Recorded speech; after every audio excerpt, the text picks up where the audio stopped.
আজকে চলে আসলাম আমি বিআরডব্লিউটিসি প্রয়োগটা করলে হয় বাংলাদেশ অভ্যন্তরীণ নৌ পরিবহন কর্পোরেশনের বাদামতলী ঘাট বা ঢাকা ঘাট নামে পরিচিত। এখানে আপনারা দেখতে পাচ্ছেন একটি ঐতিহ্যবাহী শতবর্ষী প্যাডেল স্টিমার দাঁড় করানো আছে। এই জাহাজটি অনেক পুরাতন জাহাজ, 100 বছর পুরাতন করা হয়েছে। এটাকে এটাকে এটার নাম হচ্ছে কমলা সুন্দরী, এই জন্য কমলা রঙে রং করা হয়েছে। ওই দেখুন উপরে দেখা আছে বিআইডব্লিউটিসি, এটা এসে এটার এটার মধ্যে উঠে নেই এমন কোনো লোক, বিখ্যাত লোক নেই।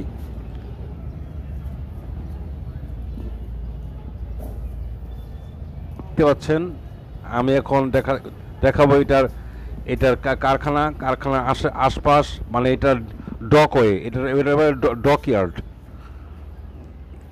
বাদামতলী ঘাটের উল্টা পাশে হলো বিআইডব্লিউটিসির অফিস এবং এটা হলো ডকইয়ার্ড। ডকইয়ার্ড মানে হচ্ছে যেখানে পার্কিং করে রাখা হয় যে কোনো জাহাজ। দেখুন পিছনে আছে বরিশালগামী অনেকগুলি জাহাজ। আমার কিন্তু এই জায়গায় এসে খুব ভালো লাগছে। আপনাদের কেমন লাগছে কমেন্ট বক্সে জানাবেন।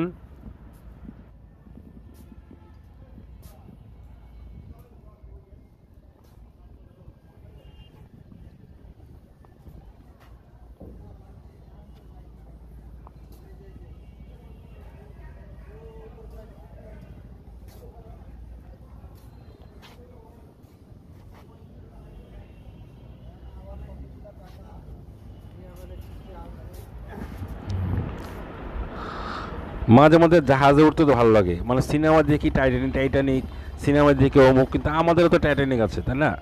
এই হলো তার টাইটানিকের মূল পর্ব। এই জাহাজ হচ্ছে প্যাডেল স্টিমার, এই প্যাডেল চালিত। সাইকেলের যেমন প্যাডেল দিয়ে চালিত হয়, এটা এখন প্যাডেল দিয়ে চলতো। এই চলে আসলাম জাহাজের ভিতরে। জাহাজের ভিতরে উঠলে আপনার কাছে মনে হবে একটু জমিদারি ভাব। আসলে জমিদাররা বা জমিদার ছাড়া বা যারা গণ্যমান্য ব্যক্তি ছিল তারা ছাড়া কিন্তু এই নৌকাতে বা এই জাহাজে ওঠা কষ্ট হতো। এটা হলো আর্নি। পাশে রাখা আছে এমবি মধুমতি। 2018 সালে এটা উদ্বোধন হয় এবং এটা চলাচল শুরু করে। মধুমতি জাহাজটি গত 2 বছর আগে কলকাতা ঢাকা এই রুটে চলাচল করেছে। খুবই ভালো লাগছে একদম, এবং আরও কিছু দেখাবো, আমার সাথে চলুন।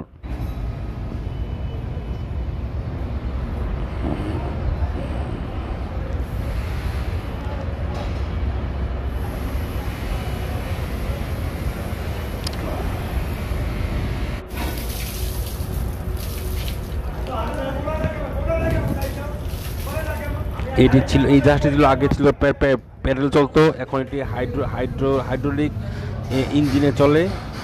এটার উন্নত করতে ডিজিটাল পদ্ধতি সবগুলি উপস্থিত করা হয়েছে। শতবর্ষী ঐতিহ্যবাহী প্যাডেল স্টিমার, যাকে আমরা ডাকি কমলা সুন্দরী। এই সে ঐতিহ্যবাহী প্যাডেল সাইকেল মারা প্যাডেল সেই প্যাডেল। এটার নাম হলো সার্চ লাইট বা লাইট। জাহাজে লাইটের মধ্যে আছি, সামনে আছি এখন দেখতে পাচ্ছেন।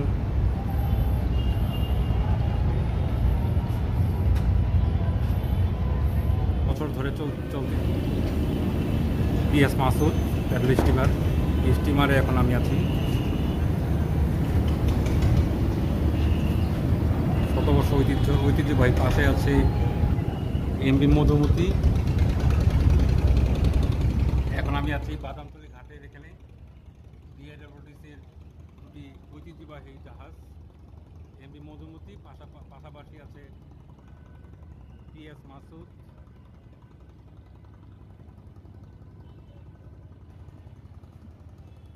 চলুন ভিতরে নিয়ে যাই। চলুন যাই, আদার্স সাইডটা ঘুরে দেখি।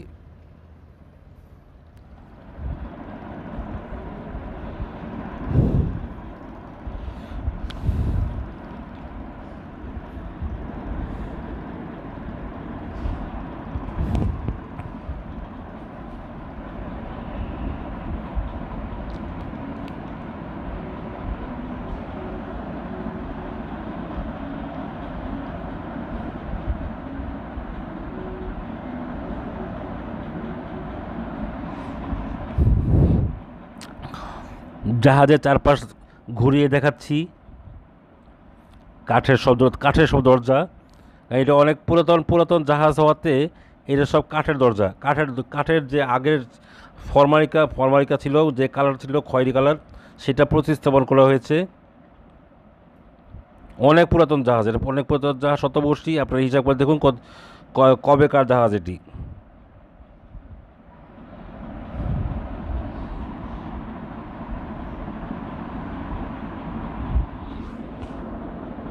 এইবার দেখাবো আরেকটি ঐতিহ্যবাহী জিনিস। কোনো জাহাজে আপনি এরকম কাঠের দরজা পাবেন না। কাঠের দরজাগুলি আমরা কোথায় দেখেছি? কাঠের দরজাগুলি আমরা দেখেছি ওয়েস্টার্ন মুভিতে বা ওয়েস্টার্ন বইতে। যখন কোনো জুস বার বলেন, যেই বারে ঢোকার সময় কোনো একটা প্রবেশদ্বার বলে, এই দেখুন কাঠের একটা সুন্দর নকশাওয়ালা দরজা। কোনো জাহাজে এরকম দরজা নেই। আমি অভিভূত, আপ্লুত, খুবই ভালো লাগছে। আপনাদের কেমন লাগছে তাও কমেন্ট বক্সে জানাবেন। ধাক্কা দিলাম, খুলে গেল। এখন আমরা প্রবেশ করব রুমে বা কেবিন বলতে পারেন এগুলাকে। দেখুন কেবিনের মধ্যে প্রবেশ করব। ডানে ঘুরলেই আপনার খাওয়ার রুম। এটার নামই হচ্ছে ডাইনিং ফ্লোর। আমরা দেখি যে টাইটানিকের মধ্যে অনেক খাওয়ার টেবিল আছে। এখানে খাওয়ার টেবিল দুটো রাখা আছে। এখানে ইচ্ছা করলে তিনটা রাখা যাবে। এটা প্রতিস্থাপন হচ্ছে। আমরা প্রস্তুতির সময় এটা আপনাকে দেখালাম। পুরাতন যে বেতের চেয়ার, পুরাতন যে বেতের টেবিল, সেটাই এখানে রাখা হয়েছে। কারণ ঐতিহ্য ধরে রাখতে হবে। তো হুট করে যদি আমি চেঞ্জ করে ফেলি তাহলে কিন্তু ঐতিহ্য থাকবে না। দেখুন খুবই ভালো লাগছে। এটা হলো একটি রুম, যাত্রীর কেবিন, ডাবল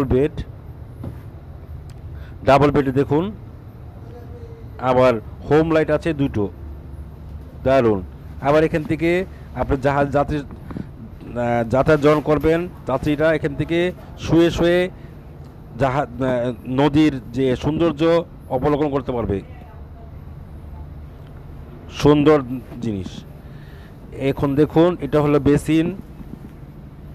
আমরা আবার চলে যাব বাহিরে।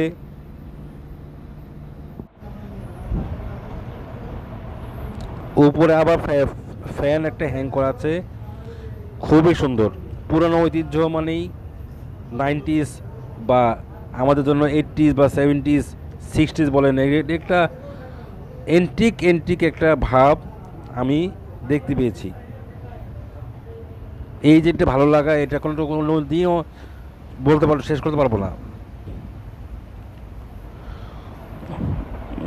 জাহাজটা একটু গোলগাল, একটু সুন্দর আছে। আমি চেয়ার টেনে বসলাম। এখানে খাওয়া দাওয়া বা ক্যান্টিন বলতে পারেন, ক্যান্টিন বা এটাকে লাঞ্চের সময় বসতে পারবেন, নাস্তার সময় এটার নাম হচ্ছে ডাইনিং রুমে অনেকে বল রুম, নাচের রুম, অনেক কিছু বলে থাকেন। কেমন লাগছে ইন্টেরিয়রটা কমেন্ট বক্সে জানাবেন।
আজ এই পর্যন্তই। সৌন্দর্য দেখে নিন, ডেকোরেশন হচ্ছে, ডেকোরেটিভ। আল্লাহ হাফেজ।